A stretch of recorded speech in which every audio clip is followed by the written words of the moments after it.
Assalamualaikum warahmatullahi wabarakatuh. Ya, berjumpa lagi dengan Pak Regi. Kali ini Bapak akan mengajarkan mata pelajaran desain grafis percetakan.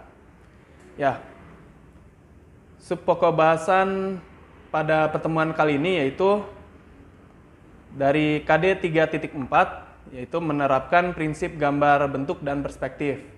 Waktu gambar bentuk itu sudah kita pelajari ya. Nah, sekarang kita akan bahas sedikit tentang gambar perspektif. Ya, mendengar kata perspektif tentu kalian sudah mengenalnya ya. Ya, gambar perspektif ini adalah gambar yang dibuat berdasarkan kaidah penglihatan mata. Ya, apa sih itu? Ya, contohnya begini.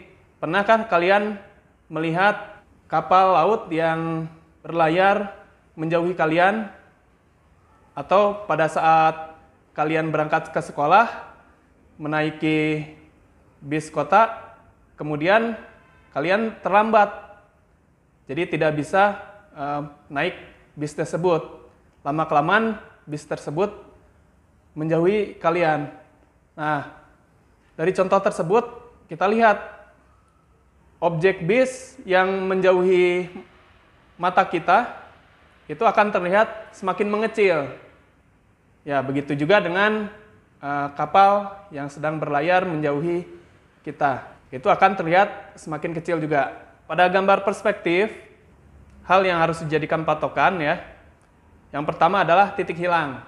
Titik hilang ini, kalau kita tarik garis dari satu benda dengan benda yang lainnya, ini akan bertemu di satu titik. Ada juga yang mengumpul atau berkumpul pada 2 titik dan 3 titik. Nah, itu disebut perspektif 1 titik hilang, 2 titik hilang, dan 3 titik hilang. Unsur yang utama berikutnya adalah garis horizon. Nah, kita kan pernah melihat garis horizon ini biasanya pada lukisan pemandangan atau foto pemandangan. Nah, garis horizon ini adalah garis hayal atau tidak nyata. Jadi seolah-olah garis ini membagi antara langit dengan laut. Itu pada pemandangan laut ya. Berikutnya adalah garis yang membagi antara langit dengan bumi. Sebenarnya garis horizon ini tidak ada ya secara nyata. Ya, berikutnya kita bahas tentang macam-macam perspektif. Yang pertama adalah perspektif 1 titik hilang. Pada dasarnya perspektif 1 titik hilang, 2 titik hilang, dan 3 titik hilang bisa dibagi lagi menjadi berbagai sudut pandang ya, berdasarkan posisi mata kita berada. Lebih sederhananya, sudut pandang bisa dibagi menjadi 3 macam sudut pandang, yaitu sudut pandang mata burung, sudut pandang normal, dan sudut pandang mata katak.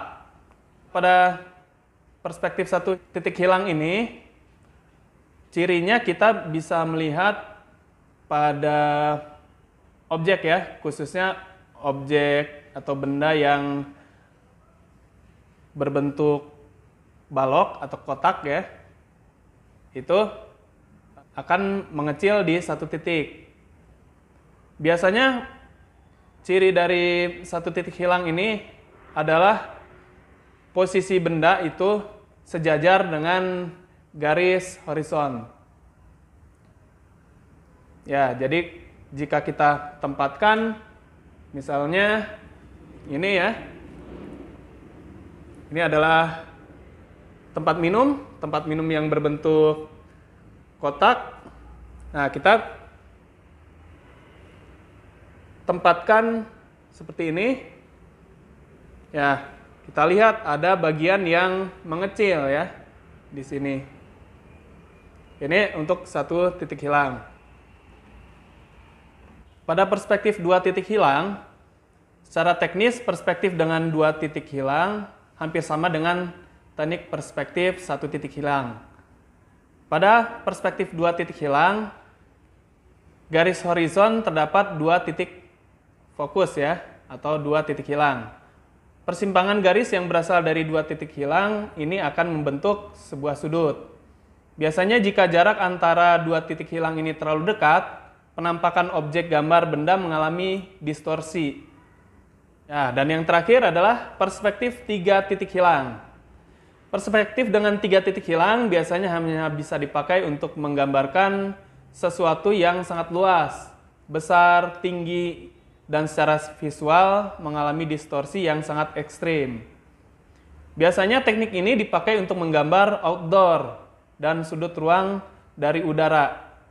Meskipun bisa juga dipakai untuk sudut pandang dari bawah atau sudut pandang mata kucing. Agar tidak mengalami distorsi yang berlebihan, sebaiknya titik hilang diletakkan jauh di luar bidang gambar. Ya, contohnya pada gedung pencakar langit.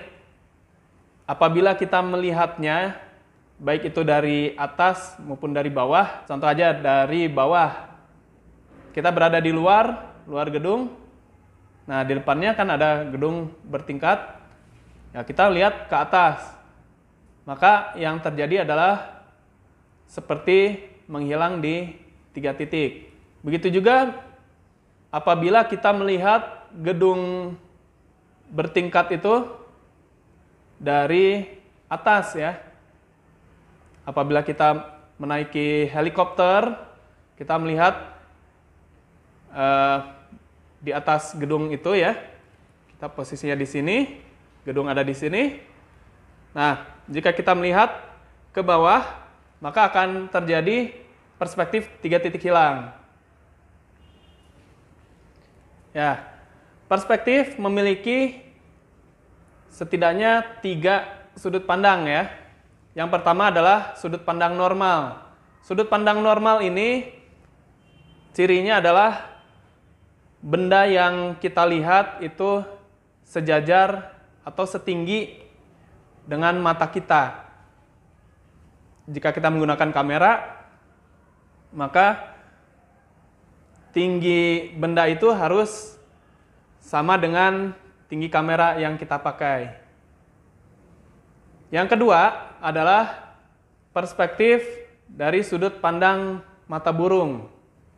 Istilah lainnya adalah high angle. Nah, kita melihat dari atas, objeknya itu harus ada di bawah. Jadi cirinya adalah objek itu terletak di bawah garis horizon. Nah, maka yang terlihat adalah bagian atasnya. Sedangkan bagian bawahnya itu tertutupi oleh permukaan atasnya. Nah, yang ketiga adalah sudut pandang mata katak.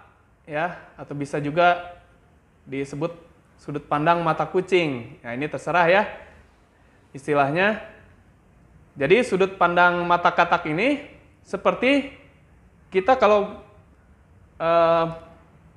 berada di bawah ya.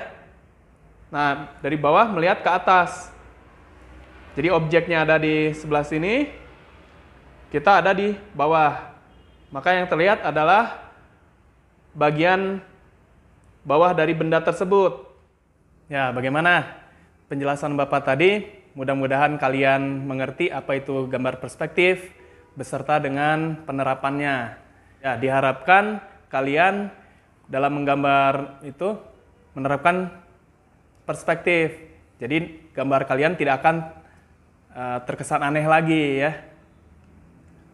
Oke, untuk penugasan hari ini silakan kalian menggambar perspektif dengan satu titik hilang, dua titik hilang, dan tiga titik hilang. Ya, yang satu titik hilang, kalian bisa menggambarkan desain kamar. Ya, kamar baik itu kamar tidur, kamar tamu, ataupun kamar mandi ya. Nah, yang untuk dua titik hilang, tugasnya itu kalian menggambarkan outdoor ya, suasana di rumah kalian atau di pasar ya, di perkotaan. Sedangkan di perspektif tiga titik hilangnya, kalian gambarkan suasana gedung bertingkat. Ya, atau benda tinggi lainnya yang terlihat 3 titik hilang. Cukup sekian video pembelajaran desain grafis percetakan ini.